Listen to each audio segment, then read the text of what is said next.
Ahora estamos a la 1 de la tarde con 15 minutos. Tengo aquí en estudios al general del ejército peruano Wilson Barrantes y tengo en línea telefónica al almirante Jorge Montoya, ex jefe del Comando Conjunto de las Fuerzas Armadas. Con ellos dos vamos a conversar sobre lo que está ocurriendo entre Ecuador y Colombia y por supuesto el efecto que esto podría tener en el Perú. General Barrantes, ¿cómo está? Qué gusto saludarle. Buenas tardes. ¿Qué tal? Buenas tardes, ¿cómo estás? Y un gusto de saludar también a la audiencia exitosa, a la orden. Un gusto tenerle también. Almirante Jorge Montoya, ¿cómo está? Muy buenas tardes, bienvenido. Buenas tardes, Manuel. Buenas tardes, general. ¿Cómo estás? Un saludo, almirante. ¿Cómo estás? General Barrantes, dígame, ¿cuál es su opinión de lo que viene ocurriendo entre Colombia y Ecuador con esto último, ¿no? Que hemos sabido que es otra pareja de secuestrados por estos mal llamados disidentes, porque estos son narcotraficantes y delincuentes aparentemente comunes? Esto, lo que estamos observando, grafica que los desafíos, las preocupaciones y las amenazas de los estados nunca son bien identificados. Este es un caso en donde ya era previsible que estos antecedentes que están sucediendo en Colombia, como consecuencia de este proceso de reconstrucción de la paz, iban a tener su correlato en el sur, tanto de Ecuador como en el costado que es el Perú. Sin embargo, los sistemas de inteligencia, al parecer, han obviado, lo digo, haciendo un mea culpa en el Perú, lo olvidaron. Lo olvidaron el año 2002, 2003, cuando se inició el Plan Colombia. Aquí en el Perú, ni siquiera los servicios de inteligencia, y eso lo puedo decir porque estaba en actividad, no tuvieron la acuciosidad de saber que eso iba a tener un impacto en el crecimiento del clorhidrato de cocaína, y pasamos a ser de un país que exportaba pasta básica lavada a exportadores de clorhidrato de cocaína hoy en día. Esto que está ocurriendo en Colombia no debe llamar la atención para los sistemas de inteligencia, que son sesudos y que analizan la realidad. Ha pasado esto y era obvio, y tal es así que esto no es novedad, porque ya había más o menos la idea de que era un 70% de los militantes de las FARC que se han acogido a este proceso de paz. ¿Y qué ocurre con el otro 30%? Era imprevisible que ellos, que están dedicándose al narcotráfico como que así ha sido, pasó, fíjese usted, Mao lo dice, y reitero esto que es tan trillado, que cuando los comités populares pierden el control del partido se convierten en bandas armadas. Y aquí es un ejemplo. Tal cual.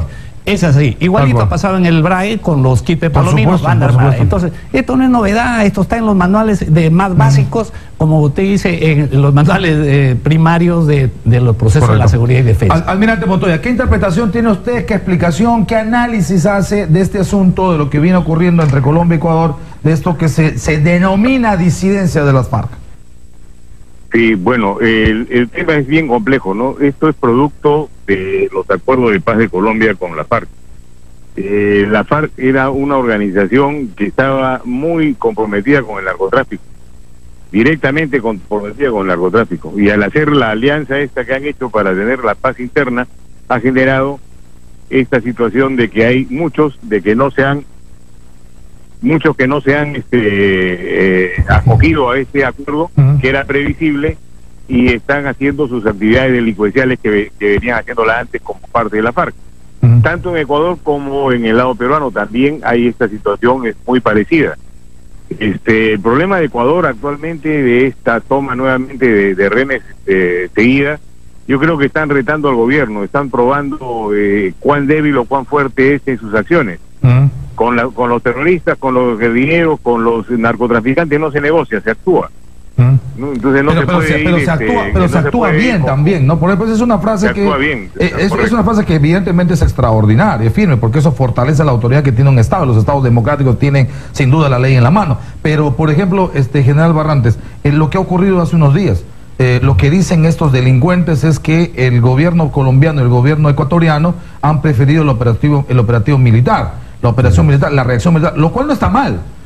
El operativo, si hubiese tenido éxito, pero no tiene éxito, lo que tenemos son 3 muertos y ahora no sé si 2 más. Claro. O sea, no se negocia como no negociamos en la embajada de Japón, pero se tiene un plan alternativo para aplastar a los delincuentes, que es lo que aparentemente no tienen ni Ecuador ni Colombia hasta ahora. La no negociación es una negociación, dicho sea de paso, también en términos estrictos, ¿no?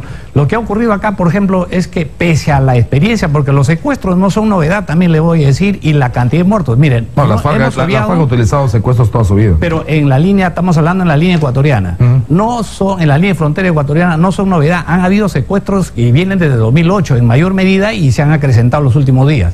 Entonces, aquí hay un error también. Dicho sea de paso, la actitud, por ejemplo, me parece buena del Ecuador. Vamos a reconocer que ha identificado correctamente a la amenaza. Ha dicho grupos narco terroristas, narcotraficantes que se dedican y hacen terrorismo para hacer sus actividades.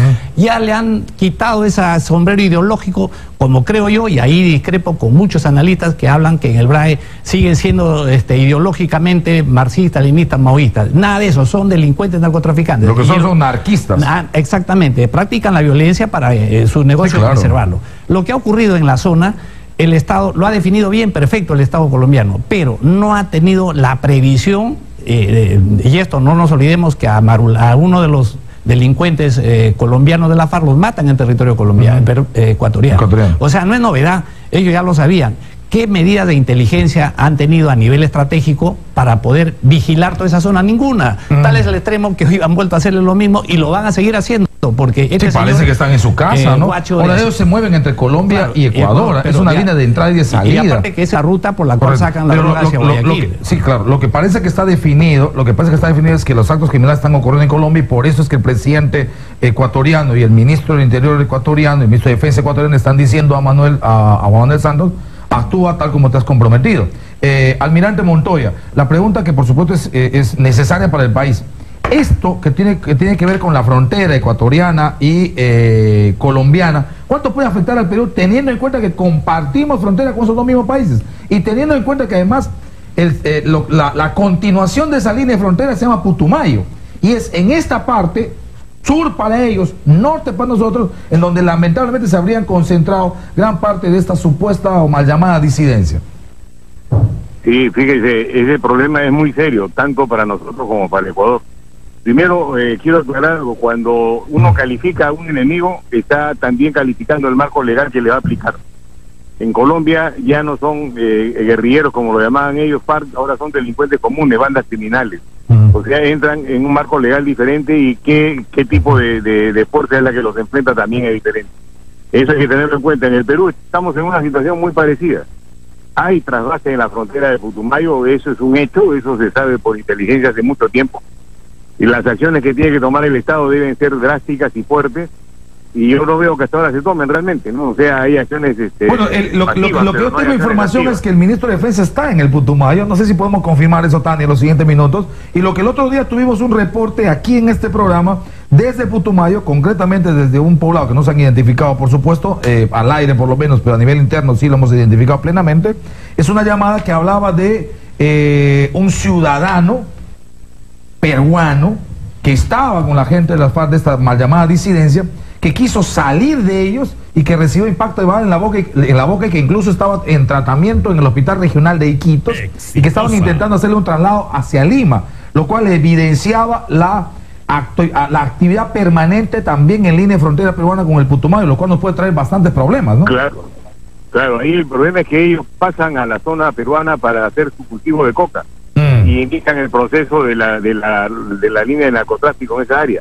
Entonces necesitan gente que trabaje para ellos, deben estar amenazando a los pobladores de la zona para que les hagan el trabajo de cultivar la coca y el resto del proceso. Claro, y el transporte. Correcto. Eso existe, entonces hay que tomar acciones fuertes. ¿Qué acciones deberíamos tomar en este caso? Sí. No, declarar la zona de estado de emergencia para que se pueda aplicar la fuerza como debe ser. Correcto.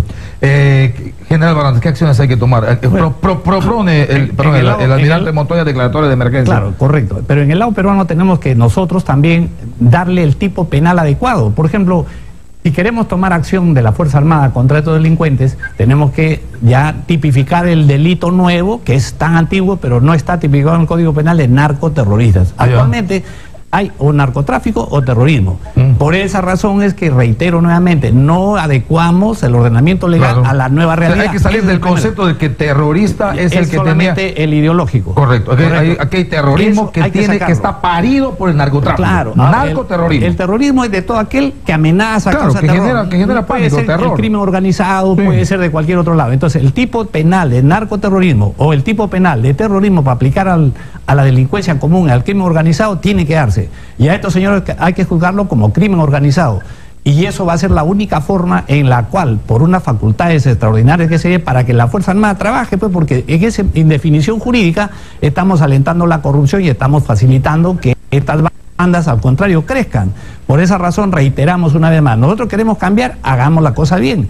Y estamos escuchando... O sea, lo primero que hay que hacer es cambiar la tipificación, establecer la tipificación. El tipo penal. Narcoterrorista, que tiene que estar en el Código Penal, claro, que tiene que tipificarse bien y que tiene que definirse cómo se castiga, exactamente. Y el sicariato como terrorismo, porque caso contrario no podemos hacer nada y todo el mundo se burla de de los elementos de la seguridad de todos los niveles, ¿sabes? Puede ser el táctico, el estratégico y el que fuera.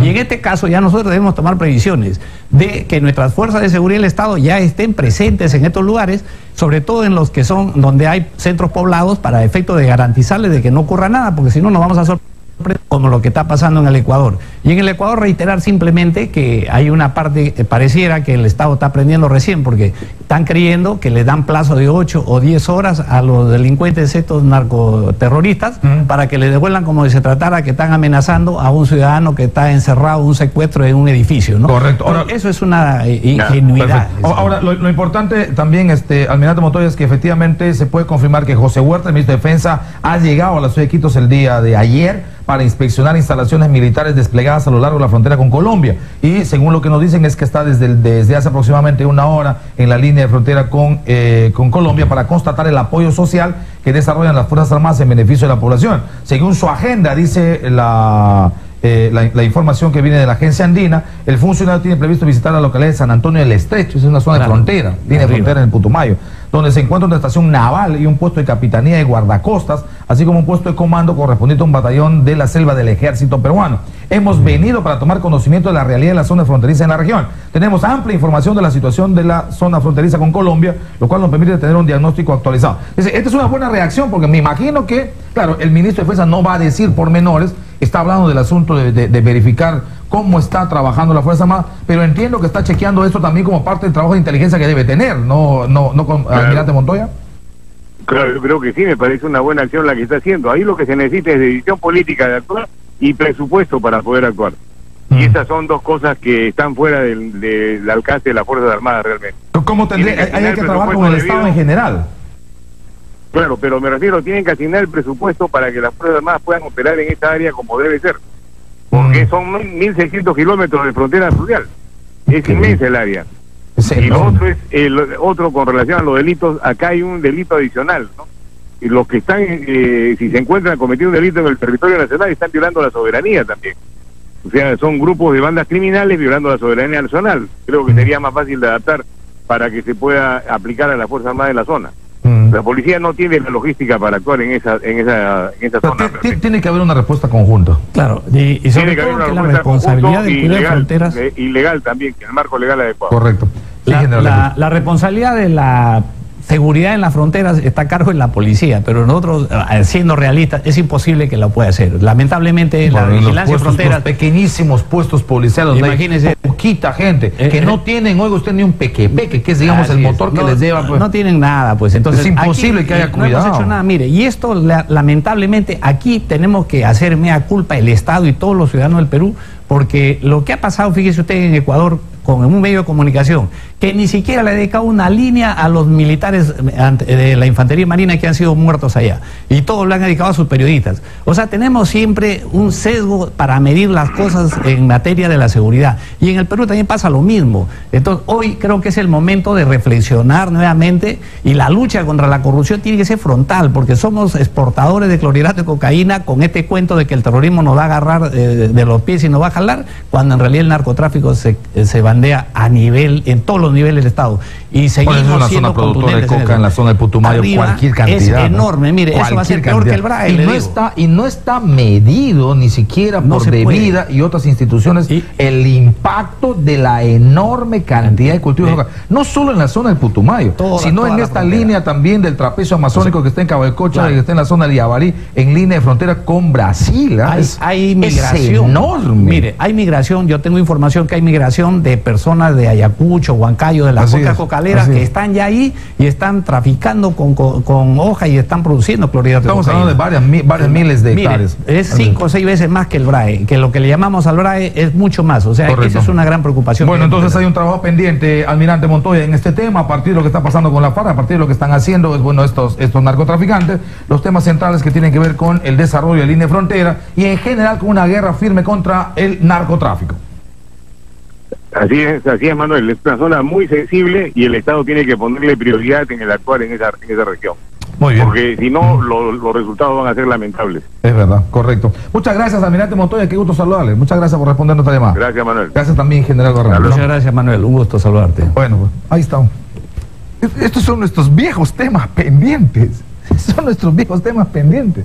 Yo le escucho al general Barrantes hace... ¿Cuánto tiempo usted en esta pelea con el tema? Por ejemplo, el narcotráfico. Más 8 años hablando de que en el Perú la inseguridad deviene porque no estamos combatiendo el narcotráfico. Y en el Congreso hay eco, esos temas entran al Congreso, se debatan en el Congreso, entran en agenda, se ponen en normativa, no entran. Por esa razón es que la indignación de la población frente a la inseguridad, que es mayúscula, crece, y la Confederación Patriótica que hemos conformado es justamente eso: irnos a la desobediencia civil, porque estos gobiernos no hacen caso. Mire, lo que hemos hablado, lo que hemos escuchado, usted escuchaba al presidente del Consejo de Ministros que dice, seguimos con la reconstrucción con cambio. O sea, no han cambiado en absoluto, ni siquiera lo más mínimo. Pero encima nos dicen qué, encima nos dicen qué. Cuando la reconstrucción es un desastre en el norte del Perú, es la indignación en mayúscula. Definitivamente. Muchas gracias. Gracias, Manuel.